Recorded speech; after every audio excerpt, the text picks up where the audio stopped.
When I first moved into the neighborhood, I thought the biggest challenge would be mowing my lawn on time or making sure my trash bins didn't stay out too long. What I didn't expect was the HOA coming after me for something as ridiculous as owning too much water. You see, I live on the edge of a small property that borders an old irrigation pond and a private dam. Over the years, I kept it in good condition, patched leaks, dredged the weeds, even added fish. It wasn't just water to me, it was my weekend project, my oasis. Then came the HOA letter. You are in violation of community guidelines by possessing and storing an excessive amount of water resources. Fine, $500. I thought it was a joke, but the board president, Mrs. Grayson, the kind of person who color coordinates her roses and calls the police if a mailbox lanes, insisted I was hoarding nature. Weeks later, she scheduled her grand garden party, a parade of pastel hats and cucumber sandwiches.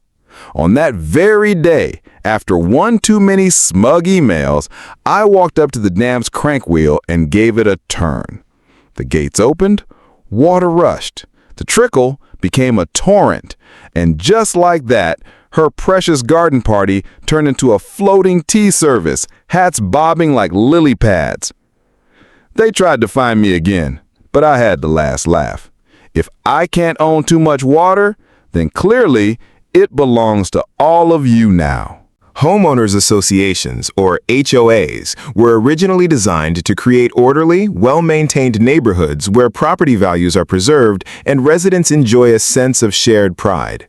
In theory, the purpose of an HOA is straightforward. Establish a set of guidelines so that lawns don't grow wild, fences don't fall into disrepair, and houses don't become eyesores that might drag down the community. Yet somewhere along the way, many HOAs cross the line from helpful organization into overbearing authority. When that happens, what was meant to be a system of cooperation starts to resemble a bureaucracy full of petty rules, arbitrary enforcement, and needless conflict. That is the essence of the absurdity of HOA overreach, and it is what makes a story like Being Fined for Owning Too Much Water both comical and frustrating.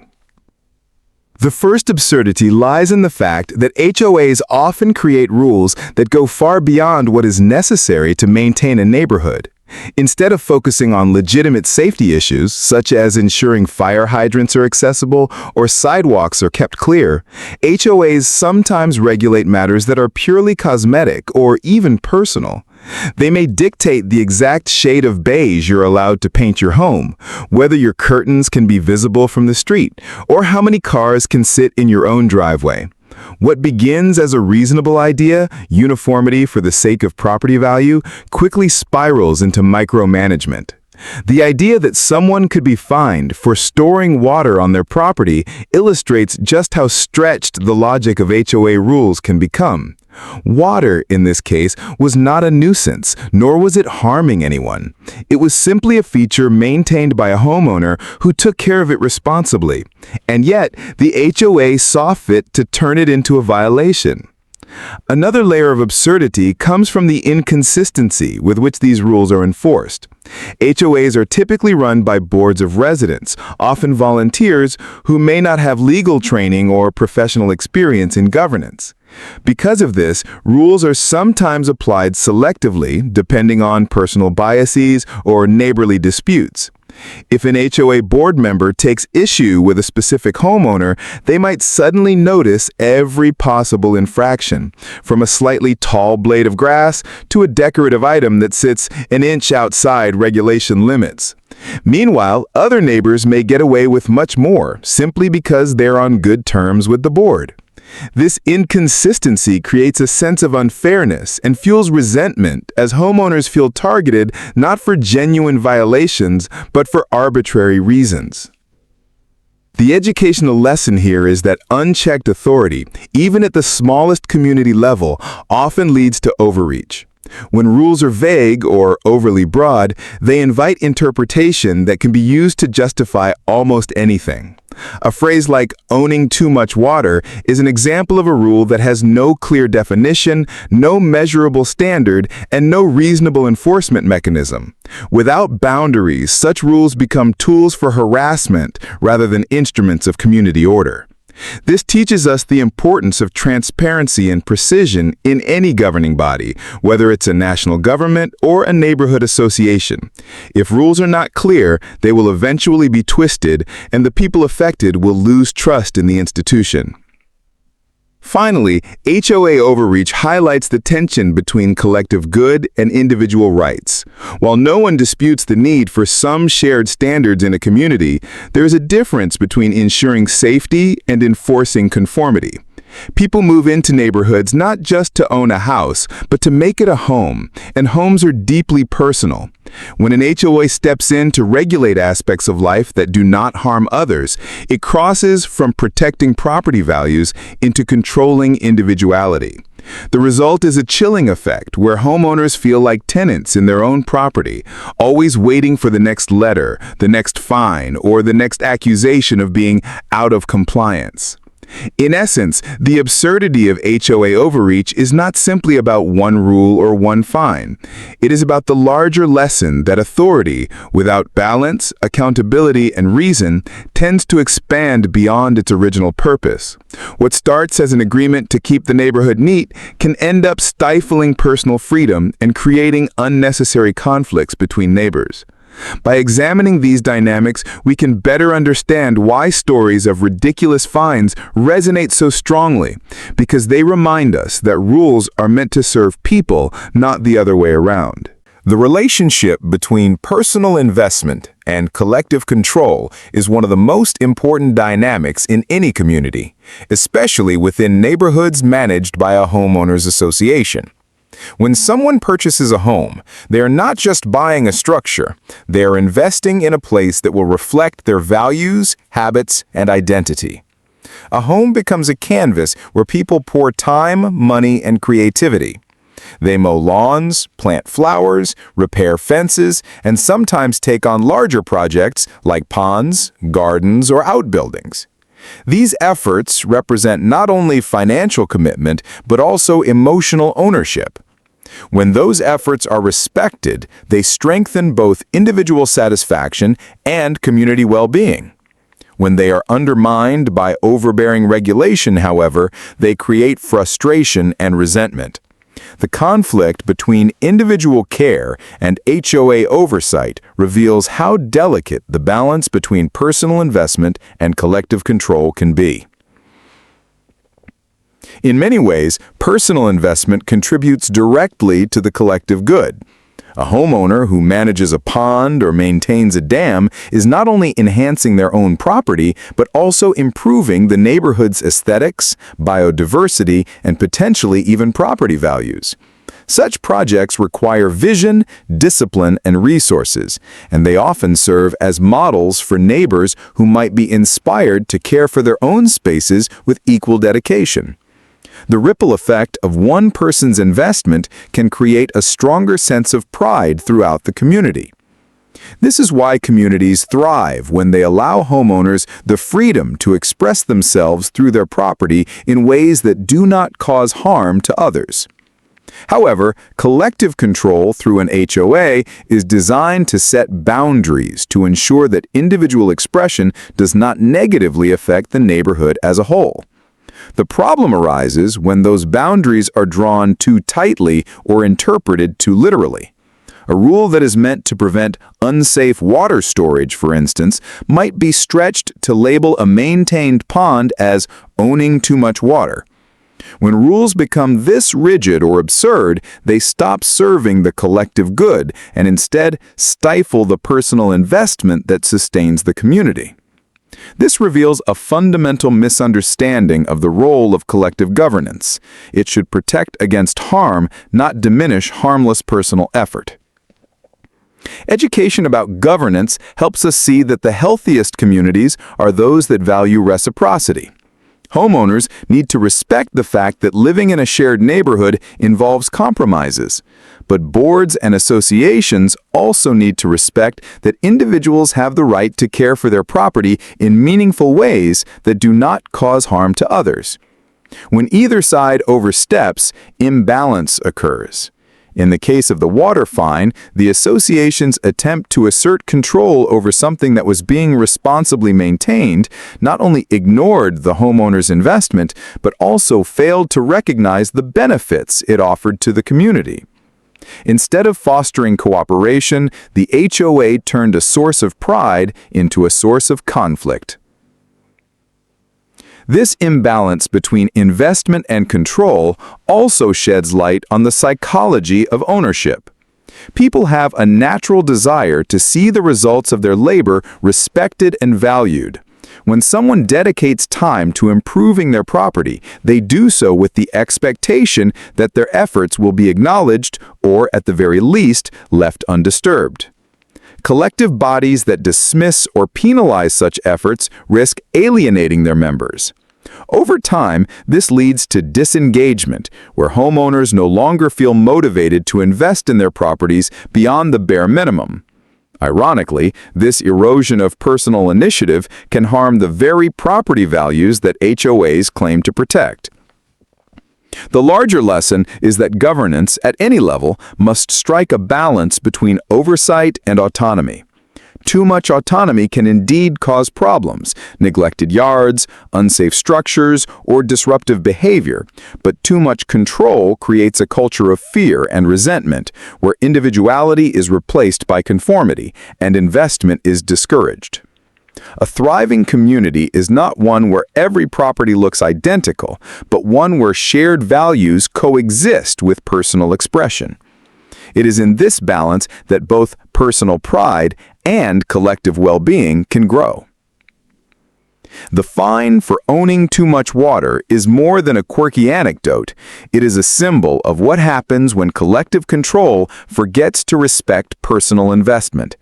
It shows how quickly cooperation can turn into conflict when rules are applied without common sense. For communities to succeed, they must embrace a model of governance that encourages personal stewardship while safeguarding collective interests. Anything less risks creating a neighborhood where rules take precedence over relationships and where the spirit of community is washed away. Every person has a threshold of patience, a point where repeated frustrations and unreasonable demands push them from compliance into rebellion. This is not only a personal phenomenon, but also a broader lesson about human behavior in communities. When rules and restrictions are enforced without fairness or logic, they create pressure that builds over time. Eventually, that pressure erupts, often in dramatic and unexpected ways. The idea of opening a dam in response to being fined for owning too much water is a humorous exaggeration of this concept, but it reflects a real truth. People do not endlessly tolerate unfairness. They reach a breaking point, and when they do, their actions often send a message louder than words. The breaking point in community disputes typically comes after a pattern of small infractions or perceived slights. It rarely begins with a single outrageous fine. Instead, it grows from repeated reminders that personal freedom is being chipped away at. A homeowner may overlook the first letter from an HOA, dismissing it as a misunderstanding. The second notice might sting, but it is tolerated. By the third or fourth demand, frustration deepens into anger. When compliance no longer feels like cooperation, but rather submission, the homeowner begins to imagine alternatives, sometimes reasonable appeals, sometimes symbolic acts of defiance. This progression illustrates a principle studied in psychology and sociology. When authority is perceived as illegitimate or abusive, people eventually resist, even if resistance carries risks. The decision to open the dam serves as a metaphor for this tipping point. It represents the moment when someone decides that compliance no longer serves them and that rebellion, however messy, is preferable to continued submission. In this example, the act of releasing water onto a garden party highlights both the absurdity of the original fine and the satisfaction of reclaiming agency. It may not be the most constructive response, but it underscores how rebellion is often driven by the need to assert dignity in the face of control. Educationally, this reminds us that authority without legitimacy is fragile. When leaders or governing bodies fail to maintain trust, they invite defiance rather than cooperation. Another important lesson is that rebellion often uses symbolism to communicate a message. People rarely resist in silence. They choose actions that dramatize their frustrations. Flooding a garden party may be an extreme illustration, but it follows the same logic as protest signs, boycotts, or civil disobedience. The act itself draws attention not only to the injustice, but also to the imbalance of power. In many cases, symbolic defiance is the only tool individuals feel they have left when systems of dialogue or appeal seem ineffective. Communities that ignore this dynamic risk escalating conflicts unnecessarily, because each punitive measure only deepens the cycle of resistance. The educational takeaway for anyone in a position of authority is the importance of proportionality and dialogue. Rules must be enforced with reason and fairness, and there must always be a path for constructive communication. When people feel heard, they are more likely to comply, even with rules they find inconvenient. When they feel silenced or ridiculed, they are far more likely to rebel. A fine for owning too much water sends not just a financial penalty, but also an insulting message that personal investment and care are unappreciated, and that conformity matters more than contribution. It is no wonder that such a message might spark rebellion. At the same time, the breaking point teaches individuals an important lesson about their own limits. Every homeowner or community member has to decide when a rule crosses from inconvenient to intolerable, and how they will respond.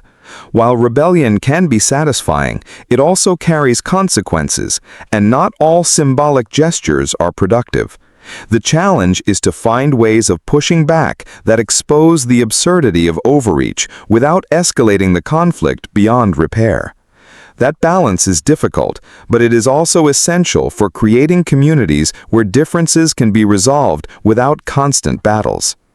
Ultimately, the story of rebellion against the HOA is a reminder of the human need for respect and autonomy. Rules are necessary in any shared space, but when they become unreasonable, they create the very chaos they were meant to prevent. People are not passive recipients of authority. They are active participants in shaping it.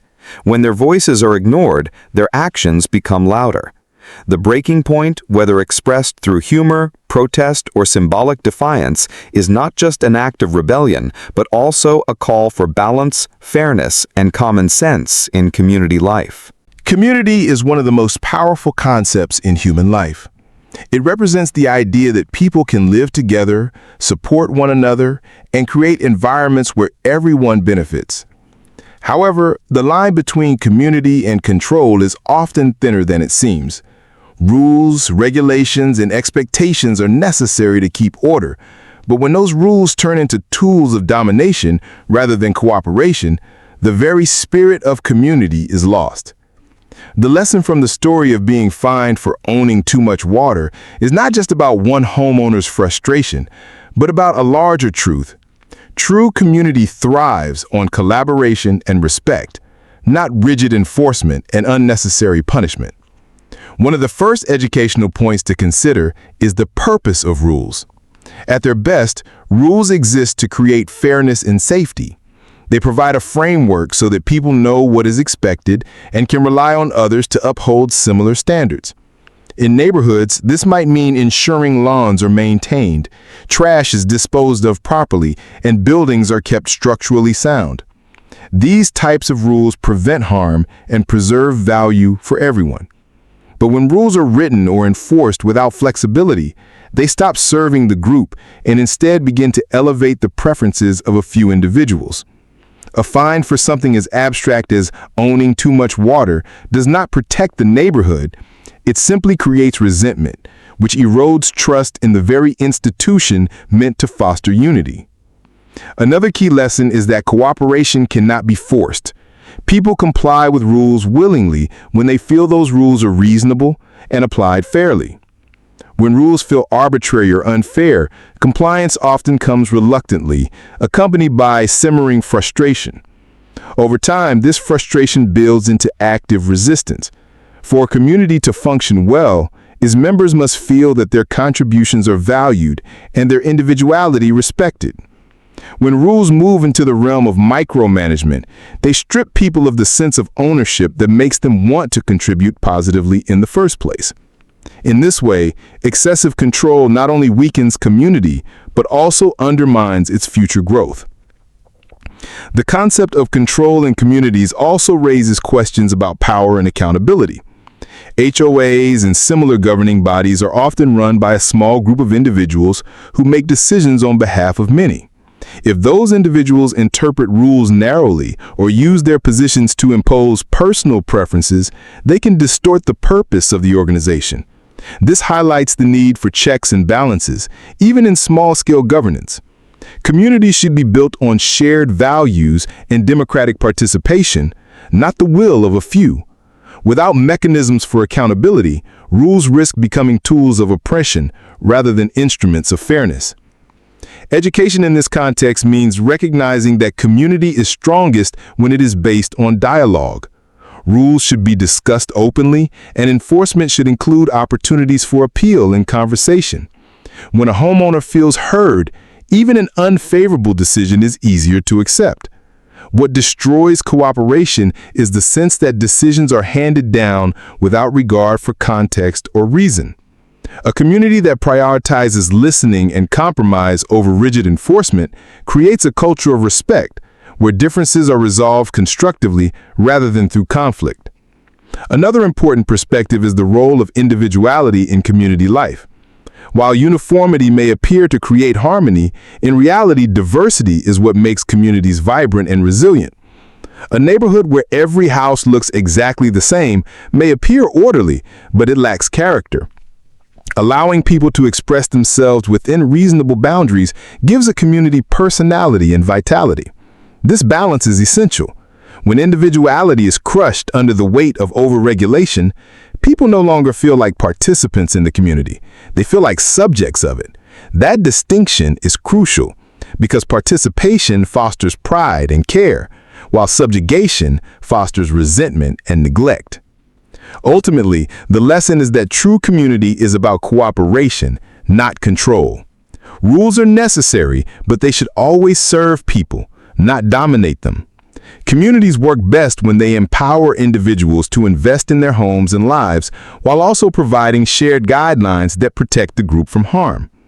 Punishing a homeowner for owning too much water is a failure to understand this balance. It transforms what could have been a shared resource or a point of pride into a source of conflict. By contrast, communities that embrace fairness, dialogue, and respect create environments where people want to contribute, where individuality is celebrated, and where cooperation comes naturally. The flood of rebellion in this story may be humorous, but it illustrates a profound truth. When control replaces cooperation, the bonds of community wash away.